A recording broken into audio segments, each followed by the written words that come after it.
Chapter 2. I ignored the mysterious whisper that had caught me off guard and quickly took a sip of the steaming tea.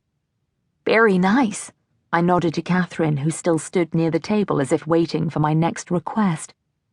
Did you come to Calton Heath for Christmas? Her voice was soothing. Yes. Well, no, not for Christmas. I was trying to find... I'm just visiting, she finished for me. Yes, just visiting. Now that I was inside the tea house, I felt much less intimidated by the reason for my journey than I had when I stood alone outside. With my guard down, I looked up at gentle Catherine and said, "May I ask you a question?" "Certainly." I was trying to find the Calton Heath photography studio on Bexley Lane. I walked up and down both sides of the street as far as I could go, but I didn't find it. Do you know where it is?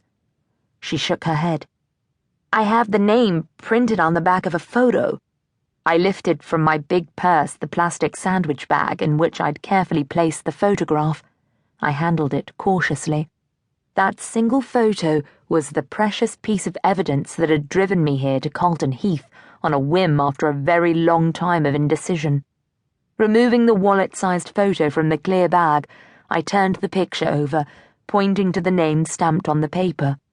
Calton Photography Studio, Bexley Lane, Calton Heath.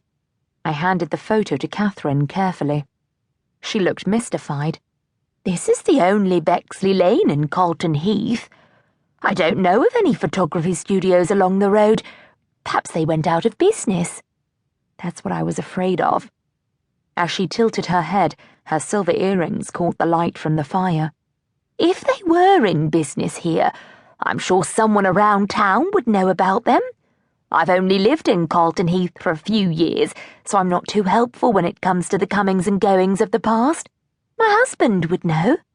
She paused before turning over the photo and asked, "Would you mind if I had a look at the picture?" "No, please do. And tell me if you recognize either of the people in the photo.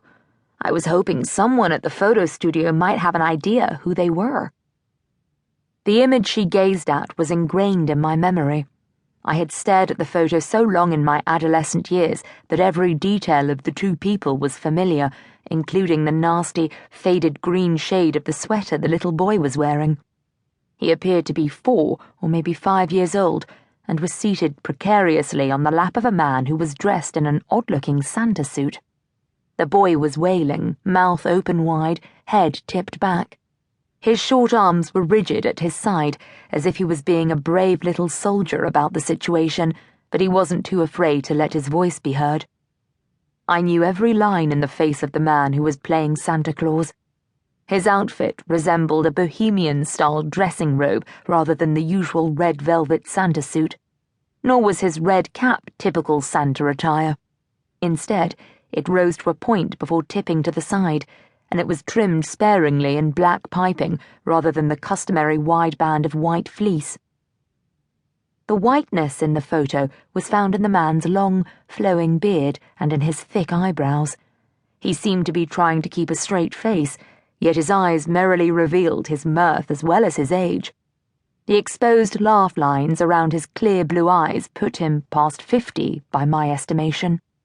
His large left hand, visible around the boy's middle, displayed a gold ring on the third finger and the edge of a gold watch band around his wrist. "What a charmer," Catherine said as she looked at the photo. A smile grew on her lips. I nodded. The photo couldn't help but bring a smile to any viewer. "Curious," she said, tilting her head. "I believe I've seen this picture before." My heart rose to meet the sip of hot tea I had just swallowed. I put the cup back in the saucer, not completely on target, and kept my eyes fixed on Catherine. "You have? Here in Calton Heath? Do you remember where?" "No, I'm not sure. I do remember the photo was in a frame, though, an ornate frame. It was lovely. I can't quite remember where I saw it." I waited eagerly as she stared again at the photo and pursed her lips. After a full minute, she said,